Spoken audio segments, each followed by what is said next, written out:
Assalamualaikum warahmatullahi wabarakatuh.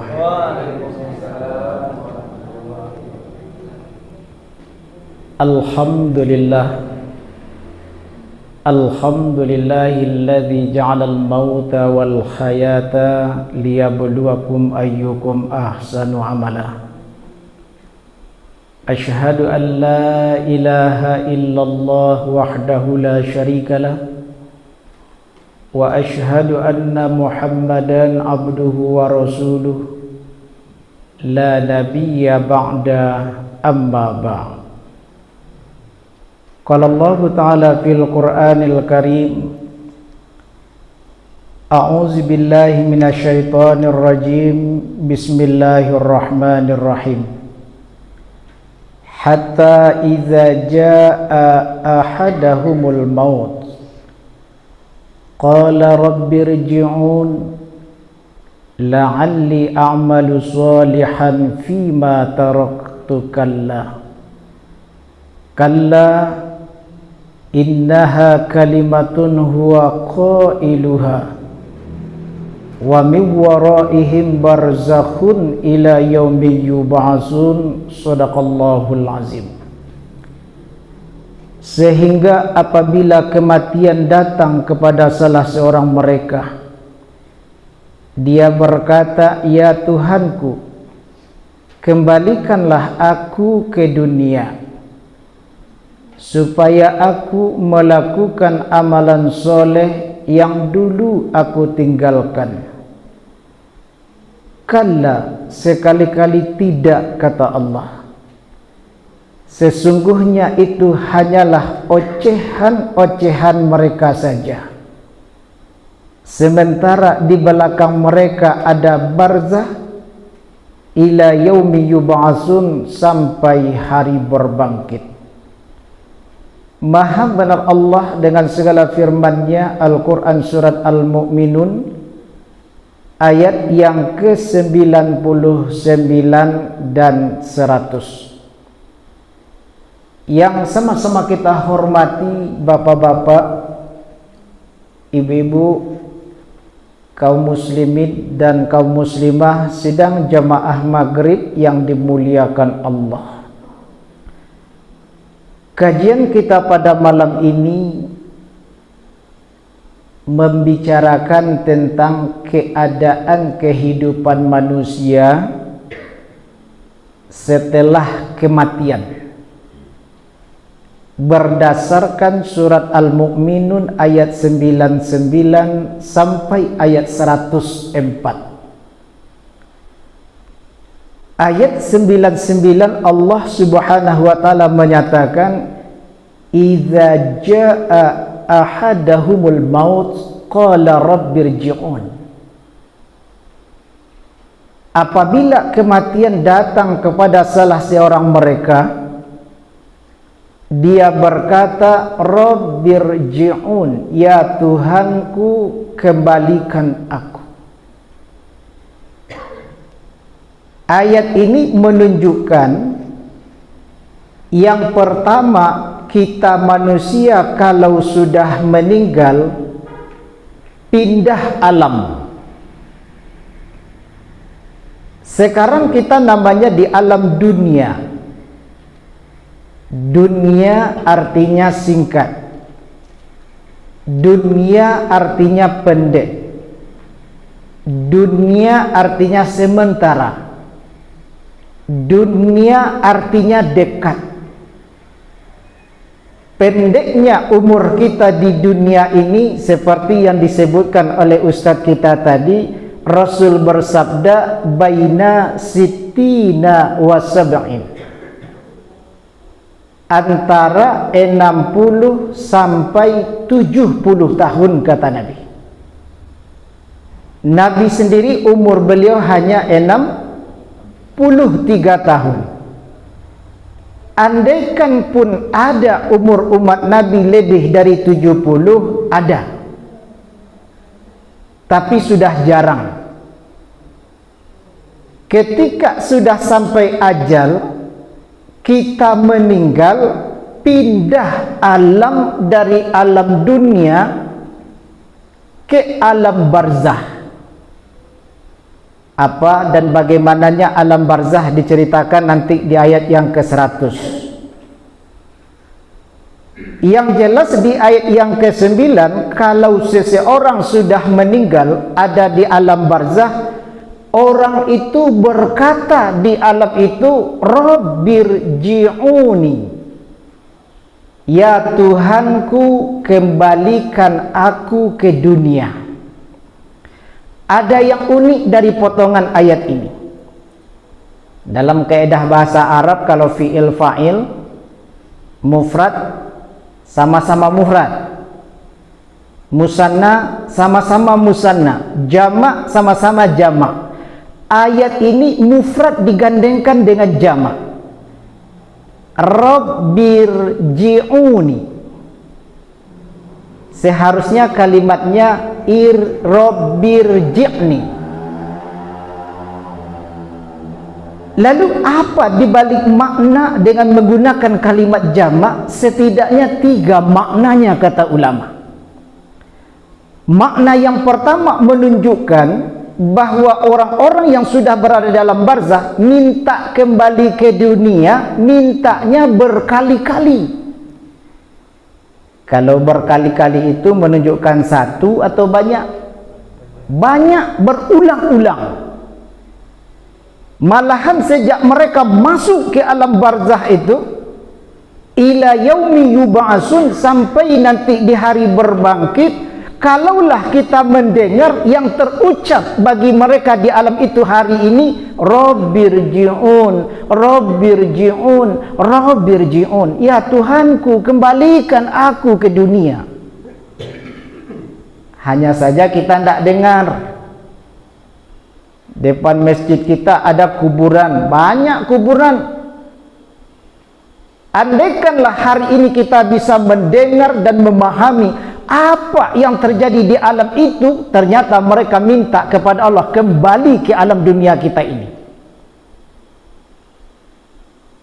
Untuk apa mereka kembali, Bapak Ibu? Apakah ingin berkumpul kembali bersama keluarga? Tidak. Apakah ingin melanjutkan kembali bersenang-senang di dunia ini? Tidak. Tujuan mereka kembali dijelaskan di ayat yang ke-100, la'alli a'malu sholihan fima taraktu, untuk melakukan amal soleh yang dulu kami tinggalkan. Kami tahu dulu bahwa solat berjamaah lebih utama dari solat sendiri. Keutamaannya 27 derajat, tahu kami. Tapi kami masih solat sendiri. Kami tahu setiap baca Al-Quran per huruf dibalasi pahala kebaikan di sisi Allah 10 per hurufnya, tahu kami. Tapi dulu kami jarang, bahkan ada yang tidak baca Quran. Kami tahu setiap langkahkan kaki yang dilangkahkan ke masjid, satu langkah mendatangkan satu pahala, satu langkah menggugurkan dosa-dosa. Tahu kami. Tapi kami tidak ke masjid. Inilah yang disebut oleh orang di dalam barzah. Kembalikan lagi ke dunia, la'alli, supaya kami a'malu sholihan, melakukan amalan soleh yang dulu kami tinggalkan. Apabila suatu pekerjaan sudah berlalu, kemudian disebut-sebut kembali, menunjukkan sebuah penyesalan. Sama contohnya kita diajak jalan-jalan. Pak, Bu, besok ikut ndak jalan-jalan? Jawab kita, ndak, pergi sajalah, kata kita.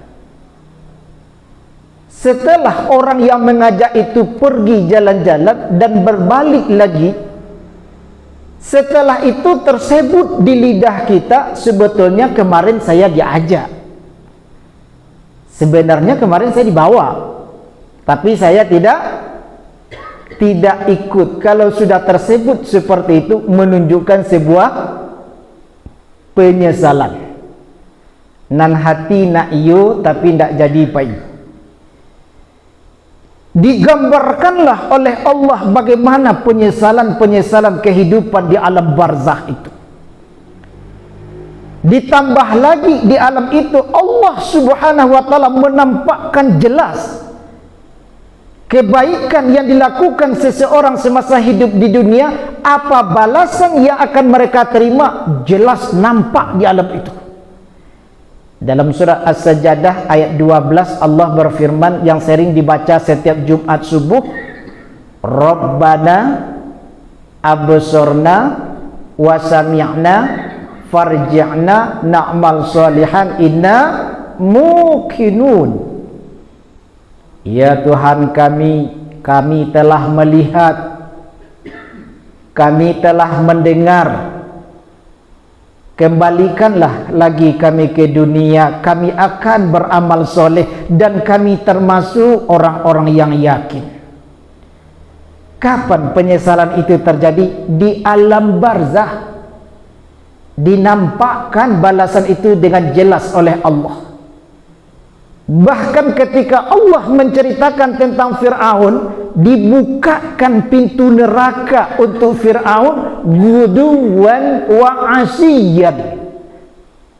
Setiap pagi dan setiap petang dibukakan pintu neraka. Fir'aun sudah bisa melihat balasan apa yang akan dia terima di neraka nanti. Sehingga orang-orang berdosa, pelaku maksiat berharap supaya kiamat itu tidak terjadi.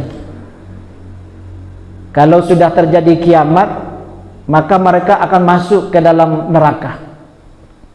Berbeda dengan orang beriman beramal soleh, mereka hari ini di alam barzakh berharap-harap dan meminta kepada Tuhan segerakan kiamat, supaya mereka segera masuk surga.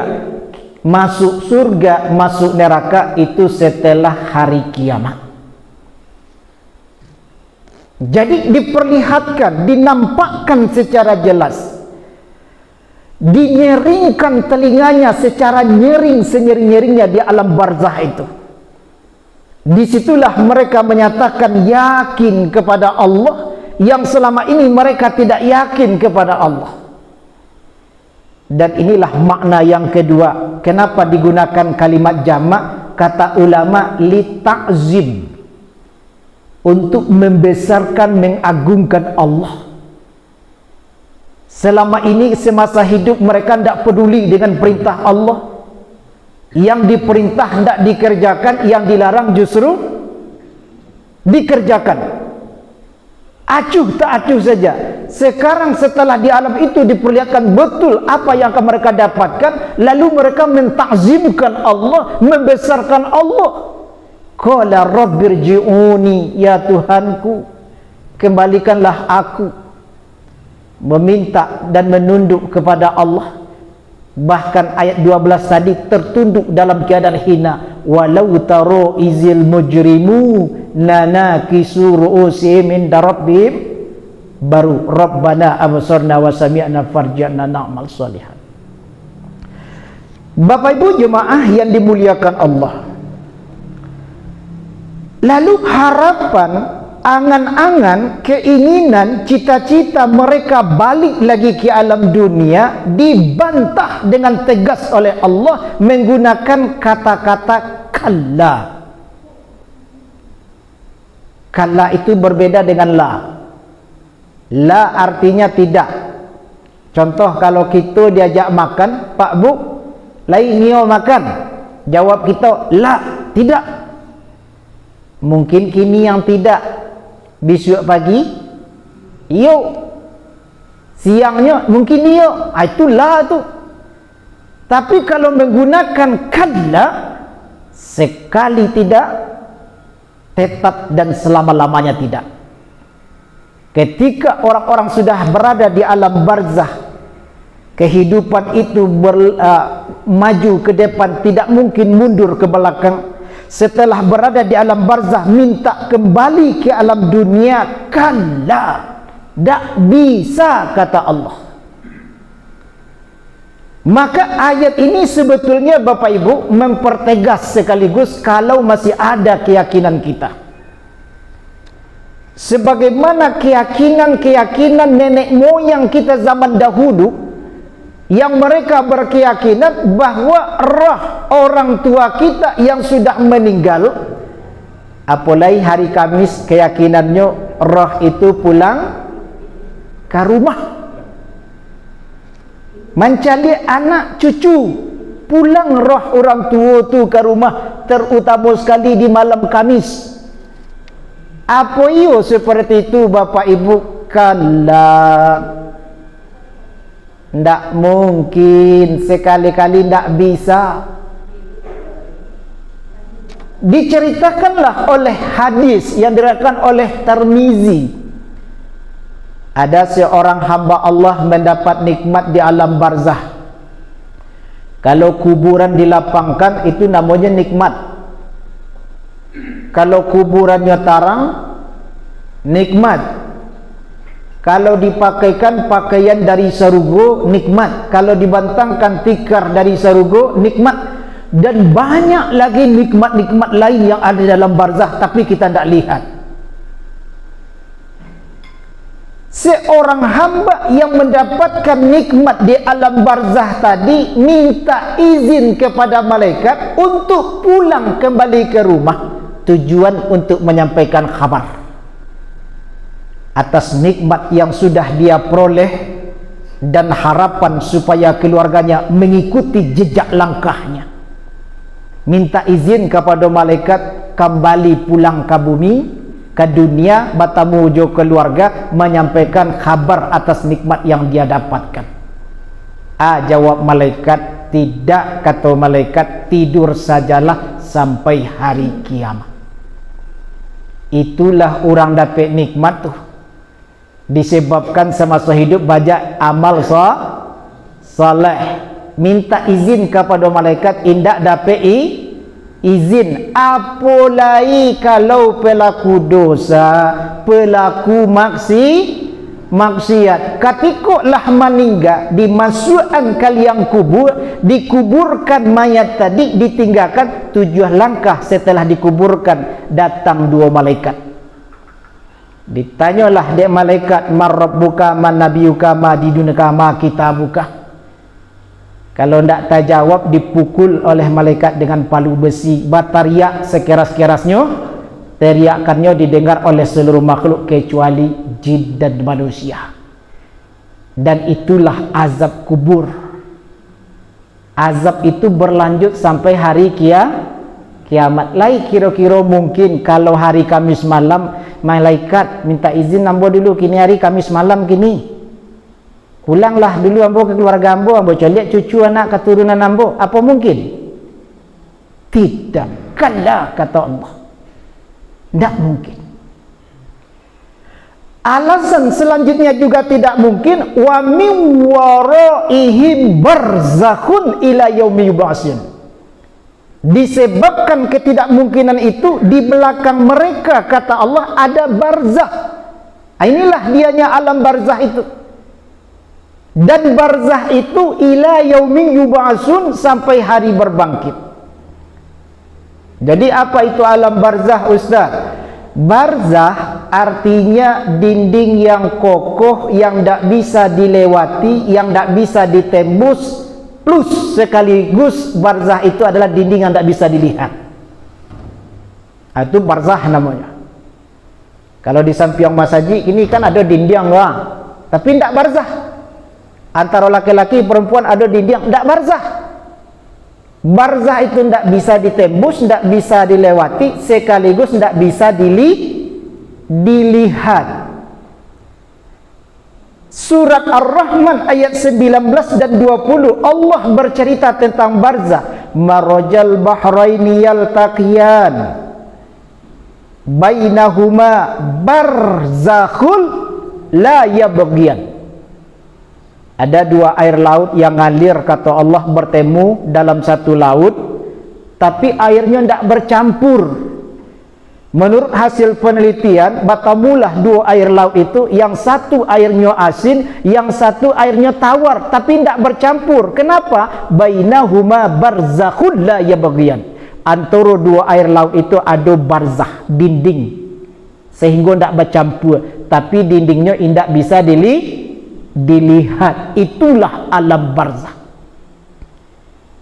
Di alam barzah, di kuburan itu ada nikmat, tapi kok kita gali kuburan, tidak akan nampak nikmat tu. Di alam barzah, di kuburan itu ada azab, tapi kalau kita gali kuburan tu, tidak akan nampak azab tu. Itu nan alam barzah. Dan dinding barzah itu kokoh ila yaumi yub'atsun, sampai hari berbangkit. Dari manusia pertama yang meninggal, kini itu seluruhnya di alam barzah, bahkan ila yaumi yub'atsun, sampai hari berbangkit. Kapan hari berbangkit itu, Ustaz? Diceritakan dalam ayat, hari berbangkit setelah tiupan sangkakala. Ditiup di malaikat Israfil 2 kali tiupan. Tiupan pertama hancur alam, mati seluruh makhluk kecuali yang diizinkan hidup oleh Allah. Langit runtuh, matahari tabalah, bumi memuntahkan isi-isinya. Orang hamil melahirkan tak sadar, itu dahsyatnya hari kiamat. Hancur alam, mati seluruh makhluk yang ada di alam kecuali yang diizinkan hidup oleh Allah.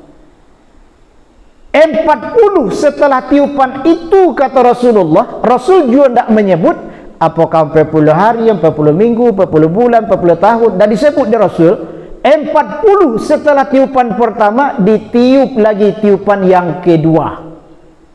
Itulah tiupan membangkitkan seluruh manusia dari kubur, digiring ke padang mahsyar.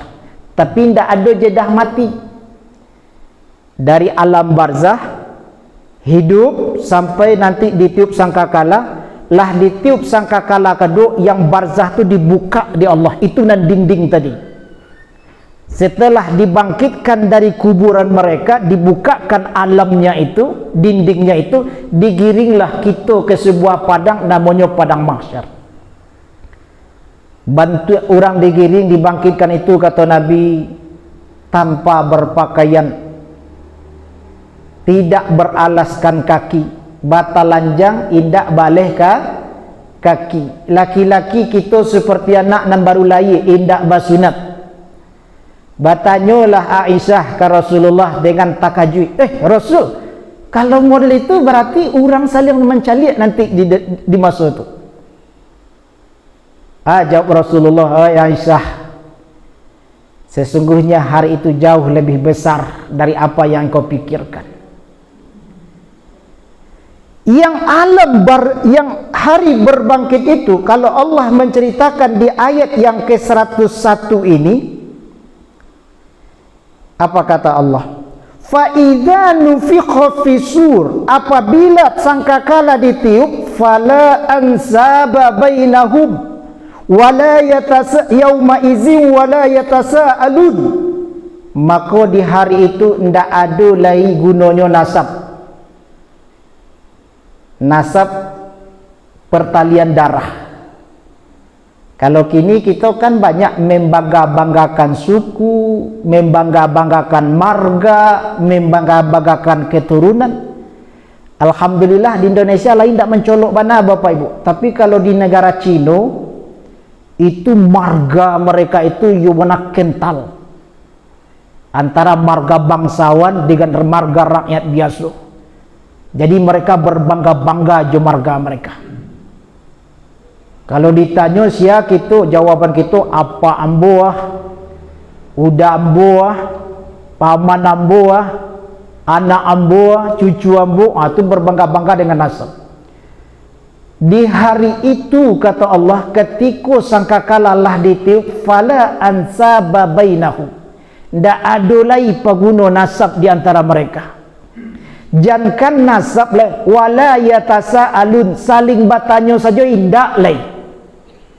Kalau kini kita kan yo benar saling bertanya, apalagi nan baru pulang kampung bertanya sadonyo, bu baka anak, baka cucu, baka usaha lain lancar-lancar saja. Saling bertanya. Ada pula yang sangat kepo, ingin tahu orang kesadonyo. Baju dan dipakai ditanya, ikoi baju ibu ko yo rancak di mana bali, bara balinya. Kasadonyo ka batanyuan. Itu kini, tapi kalaulah di hari di mana sangkakala ditiup, wala yatasaalun. Tidak lagi saling bertanya. Jangan ke saling bertanya, saling pandang saja tidak lagi, kata Nabi. Walaupun dibangkitkan dalam keadaan batalan jang, tak sempat lagi saling pandang. Itu dahsyatnya di hari itu.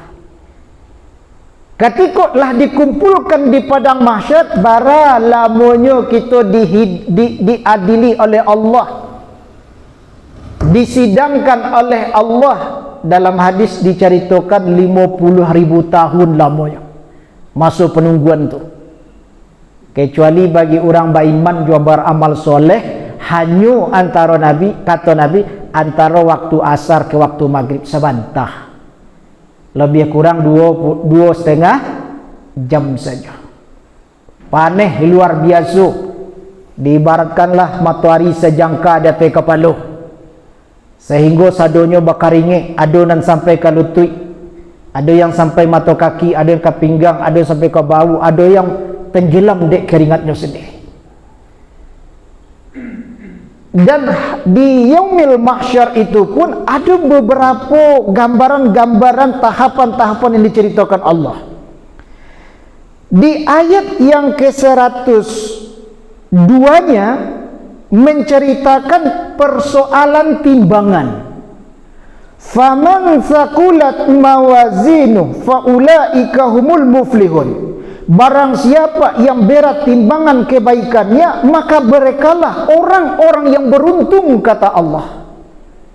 Lah dibuka rahasia di Allah. Kita kok ditanya, ibu bapa ingin jadi orang beruntung atau ingin menjadi orang merugi? Beruntung. Lah diberikan rahasianya oleh Allah. Apa rahasia orang keberuntungan itu? Faman thaqulat mawazinu. Barang siapa yang berat timbangan amalan kebaikannya, faulaika humul muflihun. Banyak peluang kita untuk bisa membarik timbangan kebaikan, amalan kebaikan kita. Di antaranya hadis yang sering kita sampaikan, hadis Rasulullah, kalimatani khafifatani alal lisan thaqilatani fil mizan. Ada dua kalimat, kata Rasulullah, ringan di lidah tapi barik timbangan di akhirat nanti.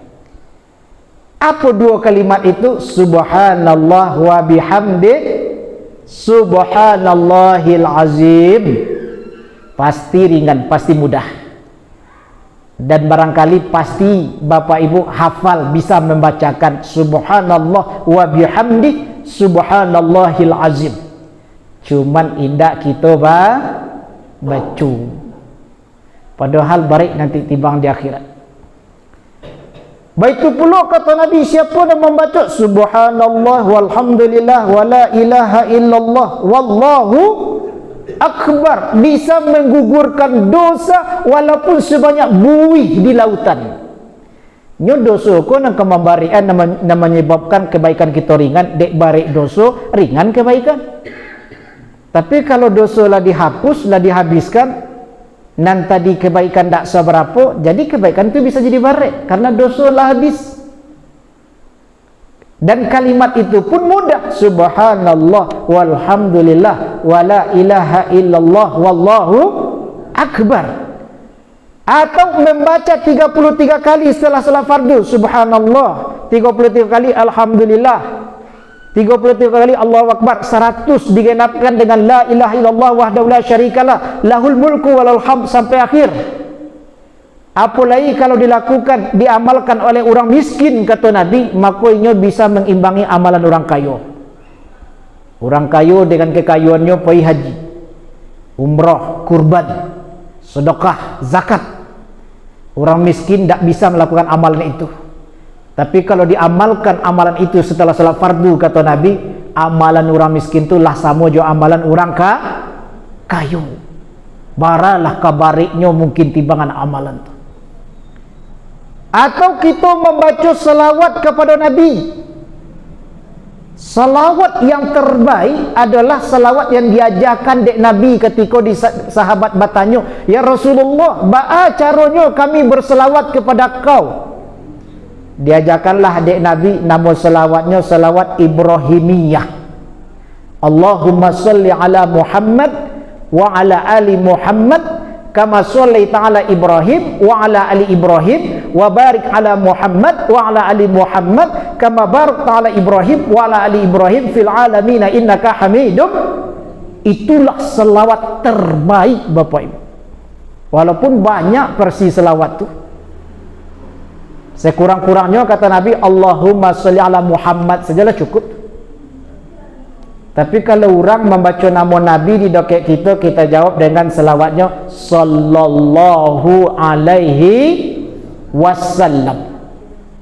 Disebut nama Nabi, enggan kita berselawat, nyatulah kita itu orang yang kikir, yang pelit, kata Nabi. Bapak Ibu jemaah yang dimuliakan Allah, lanjutan ayat ini di 100 yang ketiganya, wa man khaffat mawazinuhu faulaika alladzina khasiru anfusahum. Barang siapa yang ringan timbangan kebaikannya, maka mereka orang-orang yang merugikan diri mereka sendiri, kata Allah. Yang tadi bare, yang kini ringan. Asalnya seluruh timbangan amalan kebaikan kita asalnya berat. Ba'ade asalnya berat Bapak Ibu, banyak peluang ibadah yang dibuka di Allah. Baca saja bismillah lah ada pahala, baca saja alhamdulillah ada pahala, datang saja ke masjid ada pahala, berucap dengan yang baik-baik ada pahala, senyum sesama saudara muslim ada pahala, membuang duri di jalan ada pahala, meringankan beban orang lain ada pahala. Banyak secara asal seluruh orang Islam yang beriman bare timbangan amalan kebaikannya. Tapi ketikalah ringan timbangan amalan kebaikannya, faulaikal ladzina khasiru anfusahum, mereka itulah kata Allah orang-orang yang merugikan diri mereka sendiri. Allah suruh kita sembayang. Kalau kita indak sembayang, yang rugi siapa? Orang lain kan rugi? Indak, Allah yang rugi. Indak, siapa yang rugi kalau kita nak sembayang? Awak surang. Di bulan Ramadan Allah wajibkan kita berpuasa, Indo kita berpuasa, siapa nak rugi? Kita. Apalagi di amalan dalam Islam itu ada namanya amalan ibadah sunnah, sunat. Nah, kita tambah seketek waktu lama sudah. Sunat itu artinya kalau dikerojokan bapa halo ditinggalkan rugi. Banyak amalan sunnah, solat ada nan sunnah, sedekah ada nan sunnah. Seluruh amalan sunnah itu, itulah ladang amal bagi kita, lahan yang disediakan di Allah untuk memperbarik timbangan kita. Tapi nyatanya timbangan amalan kebaikan kita ringan. Ulaikal ladzina khasiru, mereka lah merugikan diri mereka sendiri, kata Allah. Bahkan fi jahannam khalidun, malahan mereka masuk ke dalam neraka jahanam yang kekal. Nyato yo benar rugi. Dijelaskanlah de ulama sia dan masuk ke dalam neraka jahanam yang kekal itu. Nan pertama orang-orang kafir, orang yang tidak beriman kepada Allah. Yang kedua yang kekal dalam neraka jahanam adalah orang musyrik meskipun dia mengatakan Islam. Kekal dalam neraka jahanam. Kini kemusyrikan ikulah tarang-tarangan bana Bapak Ibu.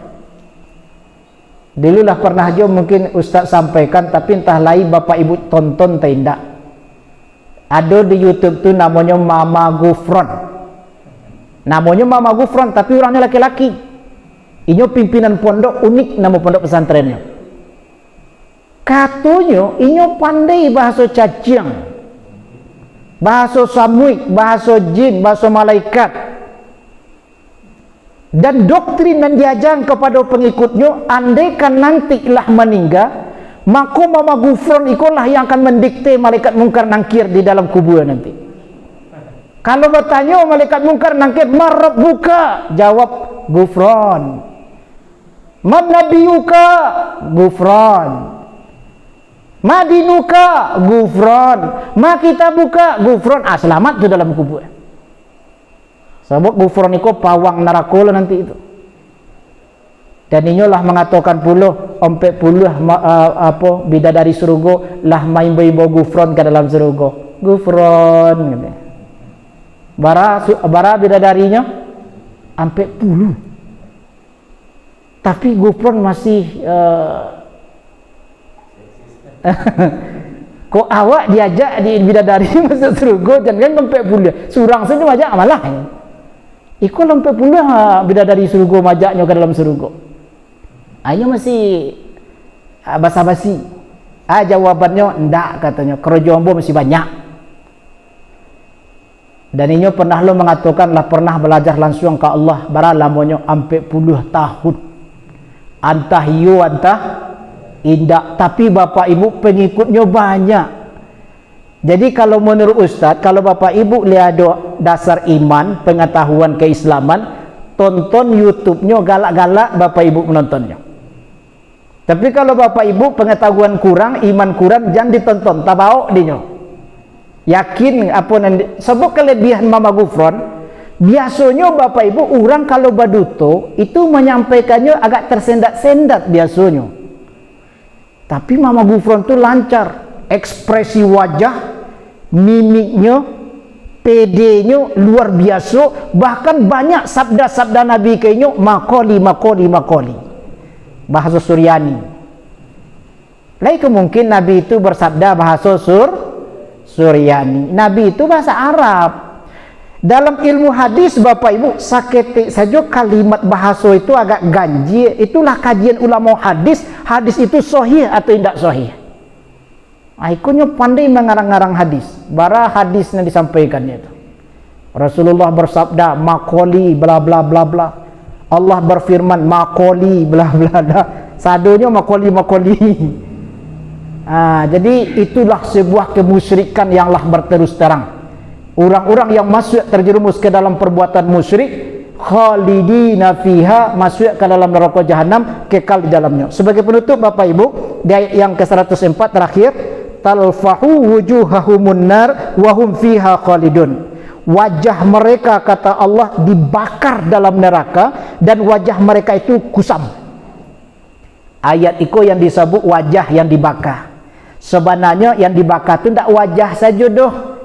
Dibakar dari ujung rambut sampai ujung kaki. Baadik disebut wajah. Wajah itu lambang kehormatan seseorang.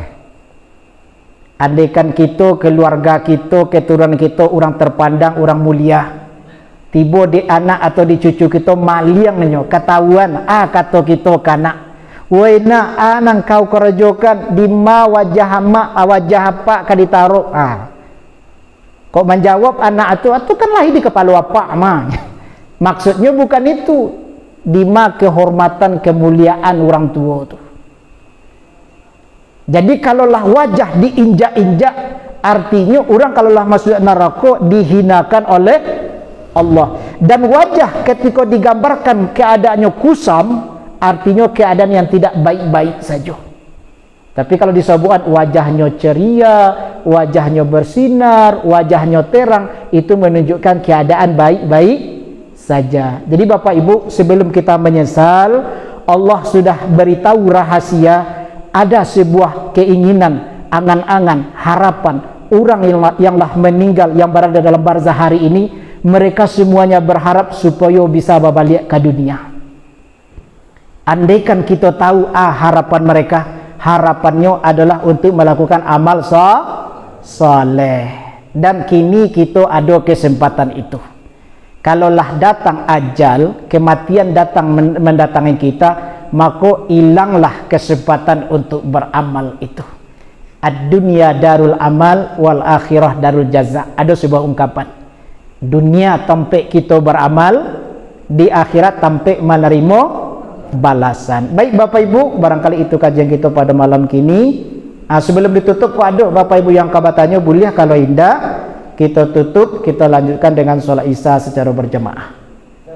Ya silakan Ustaz.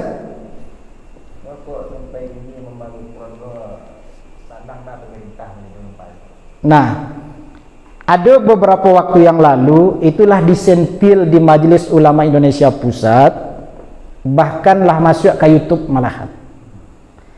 Ada keresahan di tengah-tengah umat Islam atas ajaran doktrin yang dibawa oleh Mama Gufron.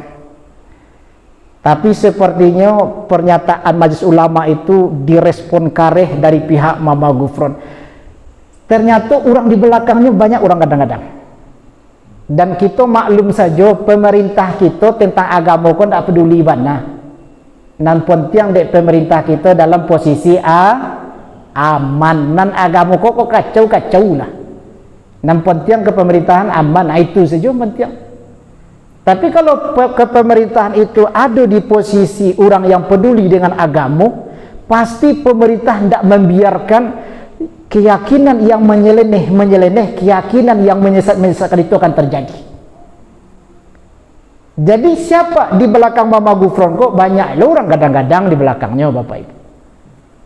Terutama kalau Islam label-labelnya namanya Islam liberal. Itu yang kan yang benar menegakkan istilahnya toleransi lah bahasanya kan. Awak apapun keyakinan orang padia saja lah, jangan ikut campur loh, ya gitulah kira. Kok itu mereka yakini, ya biasa mereka meyakini, jangan dilarang-larang pula. Jadi semakin ada kesesatan zaman sekarang, semakin dibiarkan secara skala kepemerintahan. Tapi yang bertanggung jawab karena kita orang beragama adalah Majelis Ulama Indonesia. Kalau kemenak jangan diharap Bapak Ibu. Menteri Agama lah mengatakan Kemenak itu bukan milik agama Islam saja. Kementerian Agama itu adalah milik seluruh agama. Jangan berharap ke Kemenak. Harapan kita umat Islam itu yang tertinggi itu adalah MUI. Itu yang resmi, Majelis Ulama. Jadi yang kita dengarkan kalau fatwa yang resmi itu harusnya adalah MUI, bukan fatwa dari Kementerian Agama. Walaupun MUI itu ada di bahagian di bawah atau di ruang lingkup Kementerian Agama. Tapi kalau MUI pasti di dalamnya orang Islam sadonya. Tapi kalau Kementerian Agama seluruh agama ada di situ. Jadi tumbuh subur kini, tidak satu kesesatan saja dan tumbuh subur. Lah barat sejak dulunya tumbuh subur kesesatan-kesesatan itu. Dan hitam putih itu sebetulnya bisa dengan ketegasan pemerintah. Itu mungkin. Jadi tidak sekali kini saja lah banyak aliran-aliran kesesatan, lah banyak sejak dulu. Orang yang lah mengaku sebagai malaikat Jibril lah 20 di Indonesia dulu. Malaikat Jibril sebagai pembawa wahyu dan mengaku menjadi nabi lah 10. Lah redup itu tiba dan baru. Seiring dengan yang namanya setan, iblis laknatullah akan selalu menyesatkan manusia dari jalan-jalan Allah. Jadi setiap di mana ada Muhammad, di situ ada Abu Jahal. Setiap ada jalan kebaikan, di situ juga ada peluang jalan kesesatan. Jadi kita harus membentengi diri kita masing-masing. Itu mungkin Ustaz ya. Jadi banyak pihak yang harus terlibat di dalam menuntaskan hal-hal seperti itu. Baik Bapak Ibu, terlebih dan terkurang diperbanyak maaf. Wabillahi taufiq wal hidayah. Wassalamualaikum warahmatullahi wabarakatuh.